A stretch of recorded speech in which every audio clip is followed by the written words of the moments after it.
Bismillahirrahmanirrahim. Assalamualaikum warahmatullahi wabarakatuh. Saya Arya Musawir dengan NIM 30.100.121.044. Dengan saya Rida Rahmawati dengan NIM 30.100.121.054. Kami mahasiswa UIN Alauddin Makassar, Fakultas Usuluddin dan Filsafat. Pada kesempatan kali ini kami akan melakukan sesi tanya jawab dari beberapa soal untuk memenuhi tugas mid semester mata kuliah Psikologi Agama. Baiklah, langsung saja. Pertanyaan yang pertama dilemparkan oleh saudara Rida Rahmawati. Baiklah, saya akan mengajukan pertanyaan kepada Arya. Psikologi agama terdiri atas dua kata, psikologi dan agama. Bagaimana Anda mendefinisikan dua kata tersebut sehingga memperoleh pemahaman pengertian psikologi agama? Baiklah, terima kasih saudara Rida Rahmawati. Menurut saya, psikologi adalah ilmu yang mempelajari tentang kebiasaan ataupun tingkah laku seseorang. Adapun agama adalah sandaran manusia yang dilandasi kesadaran akan adanya Tuhan. Kemudian pertanyaan kedua, anak adalah penerus bangsa. Hal yang paling tepat dilakukan dalam mengenalkan agama saat janin dalam kandungan anak usia 0 sampai 5 tahun, anak usia 6 sampai 12 tahun. Baiklah, saya akan menjawabnya. Anak yang usia 0 sampai 5 tahun dan anak usia 6 sampai 12 tahun. Jika kita mempelajari atau meneliti dan menganalisis pengaruh kepercayaan akan adanya hidup sesudah mati akhirat pada anak itu sendiri. Cara mempelajarinya dengan mengajarkan sholat, adab-adab makan dan mengucapkan salam masuk ke rumah orang itu kepada anak yang umur 0 sampai 5 tahun. Kita memberikan pengaruh sikap terhadap anak-anak karena anak-anak itu cepat menyimak.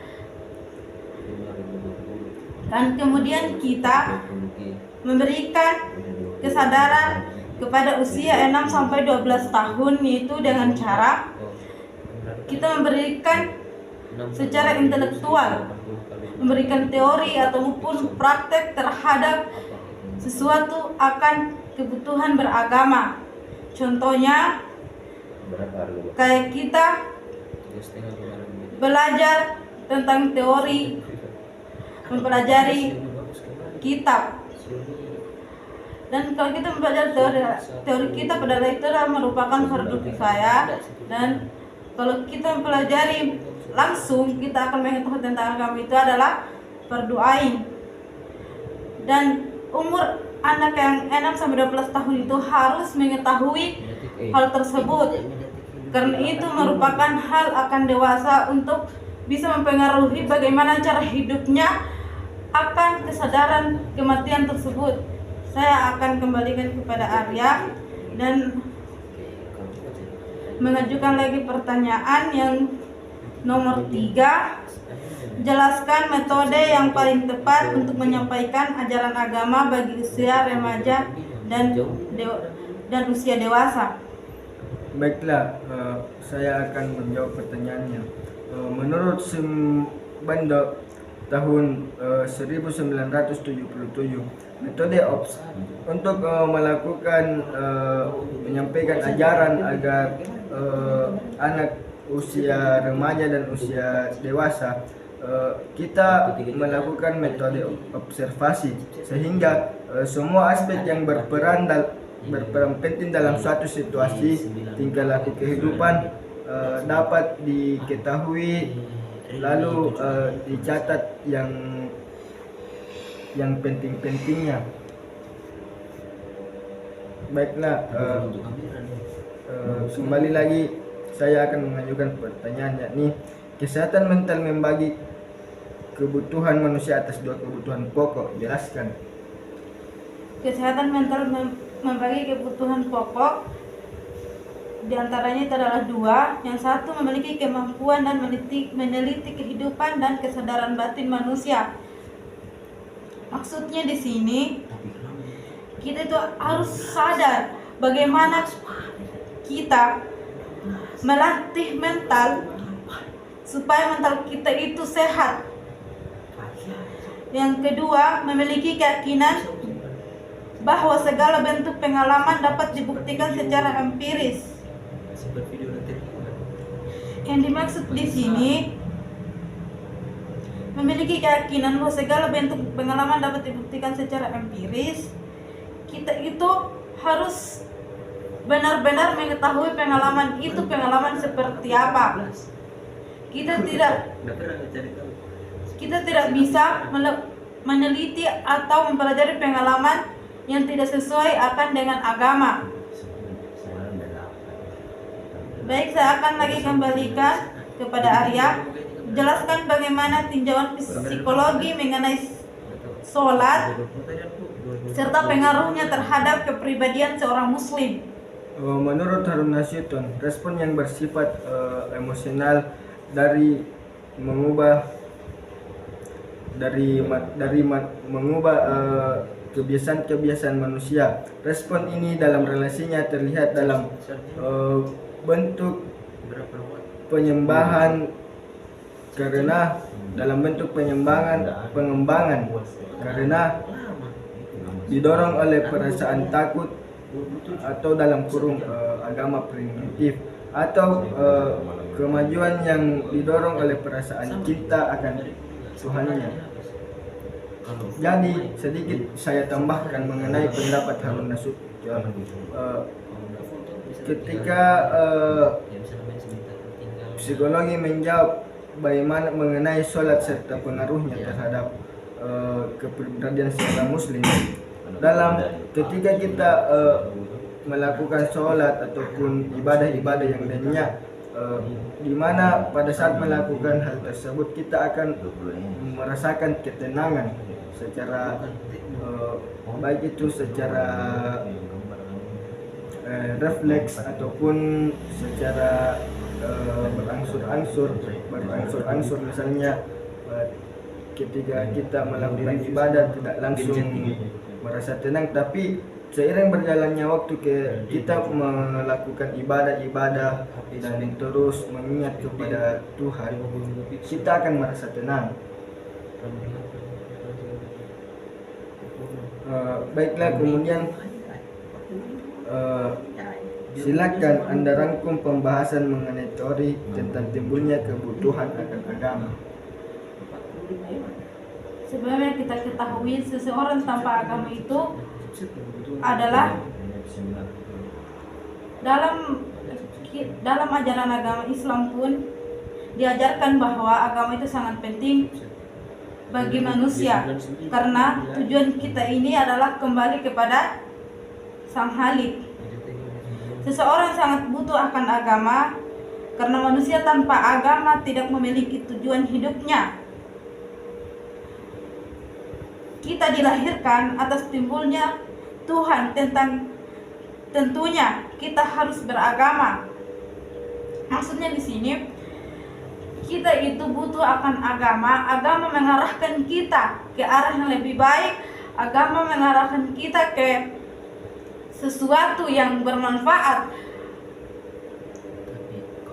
Dan tujuan kita itu adalah mati. Kita itu harus melakukan perilaku yang bermanfaat supaya kita mengakhiri dunia ini dengan baik-baik. Misalnya kita masih dalam keadaan baik, kita melakukan ini itu karena Allah, karena dengan ajaran agama. Apalagi kita membahas tentang agama Islam yang sangat jelas dalam kitab Al-Quran.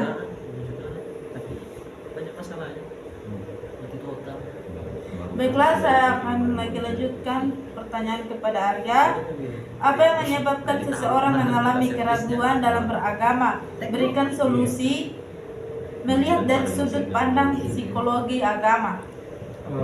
Seseorang mungkin memiliki keraguan karena tidak memiliki keyakinan akan cinta kepada Allah. Solusinya kita harus menyadarkan dengan memberikan arahan sesuai tuntunan kitab Al-Quran.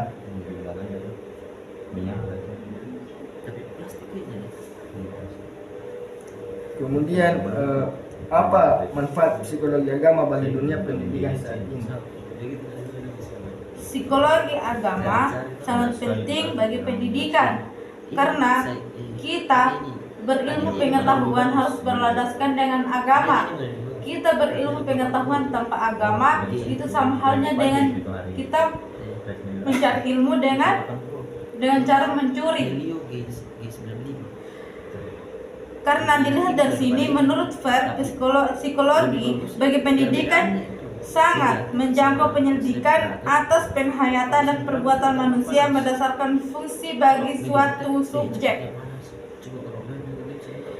Dan itu yang saya bisa jelaskan, dan kemudian saya kembalikan lagi pertanyaan kepada Arya, bagaimana dinamika psikologi seseorang yang pindah agama? Aspek dinamika psikologi dalam beberapa tahapan proses pindah agama. Aspek tersebut yakni aspek emosional dan aspek kemauan ataupun hubungan interpersonal. Aspek kognitif muncul pada saat partisipan sedang mengambil keputusan untuk memilih pindah ke agama yang baru. Kemudian aliran psikologi agama. Jelaskan salah satu yang paling Anda pahami dan sebutkan contohnya. Aliran psikologi agama yang saya paham adalah aliran psikoanalisis. Aliran ini muncul pada tahun 1900 dan aliran ini dipelopori oleh Sigmund Freud. Pandangan psikologi yang dikembangkan melalui dasar-dasar tinjauan klinis psikitris oleh aliran-aliran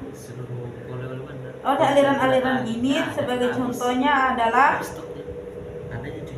Sigmund Freud berpendapat bahwa orang yang bergangguan jiwa itu bukan karena disantet atau karena apa, tetapi tidak ada kesadaran pada dirinya, sehingga seseorang itu menyebabkan atas kegelisahan di dalam batinnya.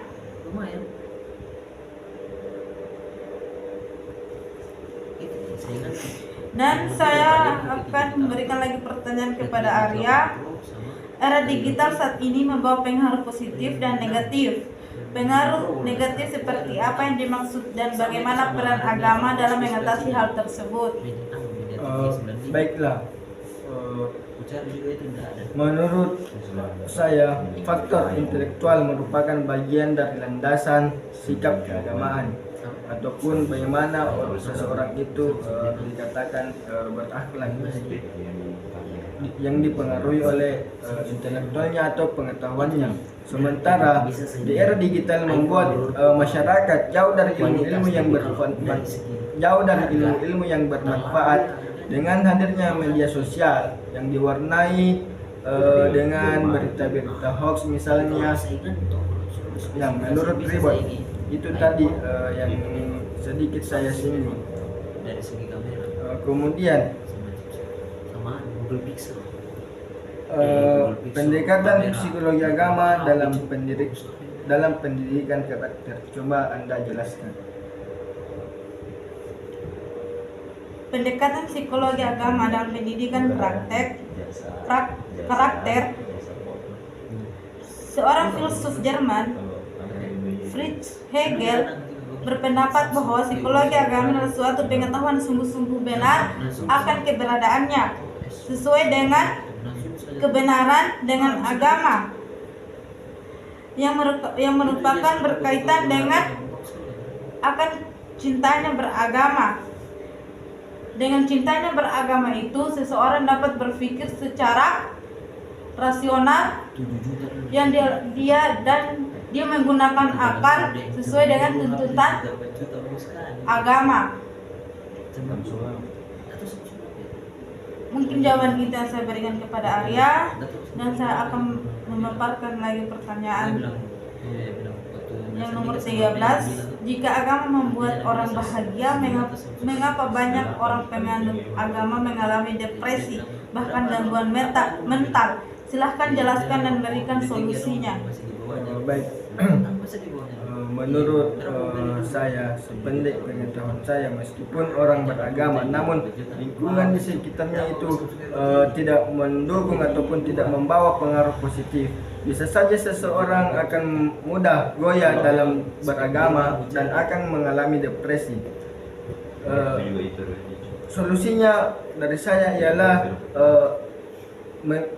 menyarankan ataupun memberitahu ataupun dikembalikan kepada diri masing-masing untuk memilih tempat ataupun lingkungan untuk bergaul yang dimana di lingkungan itu membawa pengaruh positif bagi psikologi diri kita sendiri. Kemudian Saudari Rida Rahmawati, bagaimana menurut Anda mengenai hubungan agama dan budaya yang erat kaitannya di Indonesia?